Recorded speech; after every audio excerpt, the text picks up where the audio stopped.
అనంతపురం జిల్లా తాడిపత్రి నియోజకవర్గం, ఈ నియోజకవర్గంలో కూడా జేసీ ఫ్యామిలీకి, కేతిరెడ్డి ఫ్యామిలీకి కూడా ఆది నుంచే ఫ్యాక్షన్ రాజకీయాలు నడుస్తూ ఉన్నాయి. 2004లో ఈ రెండు ఫ్యామిలీసు ఒకరి మీద ఒకరు కూడా పోటీకి దిగటం జరిగింది.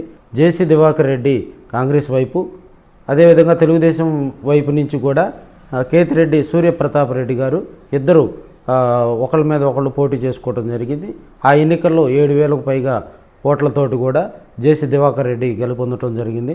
1985 నుంచి 2009 వరకు జరిగినటువంటి ఎన్నికల్లో కూడా దాదాపుగా 6 సార్లు ఎమ్మెల్యేగా కూడా జేసీ దివాకర్ రెడ్డి గారు పనిచేశారు. తదనంతరం 2014లో కూడా జేసీ ప్రభాకర్ రెడ్డి అక్కడ ఎమ్మెల్యేగా కూడా సేవలు అందించినటువంటి సందర్భాలు చూసాం.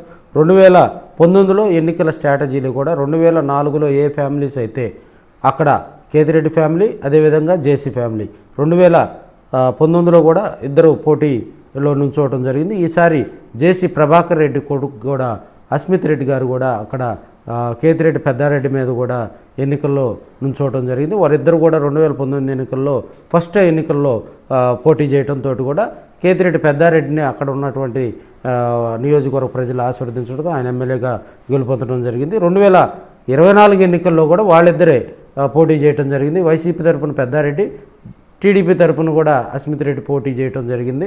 సో మొన్న జరిగినటువంటి ఎన్నికల్లో అస్మిత్ రెడ్డి ఎమ్మెల్యేగా కూడా అక్కడ విజయడంకా మోగించడం జరిగింది. 2024 ఎన్నికల తర్వాత ఓటమి పాలైనటువంటి వైసీపీకి అక్కడ కొంత ఇబ్బందికర పరిస్థితులు రావడంతో కూడా అక్కడ ఉన్నటువంటి వైసీపీని గట్టిగా కూడా స్ట్రాంగ్గా బలపరిచేటువంటి లీడర్ కానీ ఆ వైసీపీ నాయకులకు అండగా ఉండేటువంటి ఫ్యామిలీ కేతిరెడ్డి ఫ్యామిలీ. జేసీ ఫ్యామిలీకి, కేతిరెడ్డి ఫ్యామిలీకి ఉన్నటువంటి వారు అలాంటిది. రాబోయే పంచాయతీ, సర్పంచ్, మున్సిపాలిటీ ఎన్నికలను దృష్టిలో పెట్టుకొని కూడా అక్కడ గ్రామాన్ని నుంచి కూడా ఒక స్ట్రాంగ్ లీడర్షిప్ని కనుక ఇప్పటి నుంచే కనుక తాడిపత్రి కాన్స్టిట్యున్సీలో ఏర్పాటు కనుక చేసుకున్నట్లయితే వైసీపీకి కొంత కలిసి వస్తుందని కూడా రాజకీయ విశ్లేషకులు అయితే చెప్తా ఉన్నారు. స్ట్రాంగ్గా కూడా జేసీ ఫ్యామిలీ కూడా ప్రతి గ్రామంలో కూడా తెలుగుదేశం పార్టీని బలోపేతం చేసేందుకు రాబోయే ఎన్నికల దృష్టిలో పెట్టుకొని వాళ్ళు కూడా ఇప్పటి నుంచే కొంత లీడర్షిప్ని తయారు చేసుకునే విధంగా కూడా వాళ్ళు ప్రయత్నాలు చేస్తున్నట్లు తెలుస్తుంది.